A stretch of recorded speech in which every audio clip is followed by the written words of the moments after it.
নমস্কার বন্ধুরা, আপনারা সবাই দেখছেন সরকারি সংবাদ ইউটিউব চ্যানেল। বন্ধুরা, ফের শোকের ছায়া অভিনয় জগতে। কিছুক্ষণ আগেই আচমকাই প্রয়াত হলেন ভারতের জনপ্রিয় অভিনেতা। তো বন্ধুগণ, কোন অভিনেতা মারা গেলেন, তার নাম কি, তার বর্তমানে বয়স কত হয়েছিল, কোন কোন সিনেমায় অভিনয় করেছেন, বিস্তারিত তথ্য জানতে হলে অবশ্যই ভিডিওটাকে শেষ পর্যন্ত দেখবেন। এর সাথে বন্ধুরা, এই ধরনের দরকারি আর গুরুত্বপূর্ণ খবর যদি প্রতিদিন আপনাদের মোবাইলে পেতে চান, তাহলে কিন্তু প্রথমে ভিডিওটিকে একটা লাইক করে দেবেন। এর সঙ্গে লাল রঙের সাবস্ক্রাইব বাটনে ক্লিক করে পাশের বেল নোটিফিকেশনটা অল করে দেবেন। বন্ধুরা, ছোট ও বড় পর্দায় সমান গতিশীল অরিজিৎ ছিলেন অভিনয়ের অন্তঃপ্রাণ। দোলের উৎসবে এমনিতে ঈশ্বরীয় পাড়াতে শুটিং বন্ধ, তার মাঝেই মিলল এই বড় দুঃসংবাদ।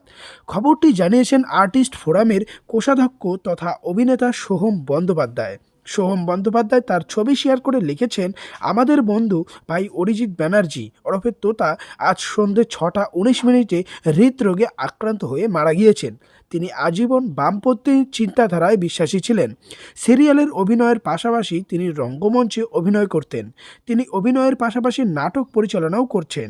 ছোট পর্দাতে তাকে করুণাময়ী রানী রাসমণি সিরিয়ালের অভিনয় করতে দেখেছিলেন দর্শকরা। করুণাময়ী রানী রাসমণি সিরিয়াল ছিল তার কাজের মধ্যে উল্লেখযোগ্য। এছাড়া শ্রী চৈতন্য মহাপ্রভু পিরিয়ড ড্রামাতেও তাকে দেখা গিয়েছে। শেষবার তাকে কালার্স বাংলার ত্রিশূল ধারাবাহিকে অভিনয় করতে দেখা গিয়েছিল। সোমবার তিনি হঠাৎ অসুস্থ হয়ে পড়েন, এরপর তাকে হাসপাতালে ভর্তি করা হয়। চিকিৎসকরা শেষ রক্ষা করতে পারেননি।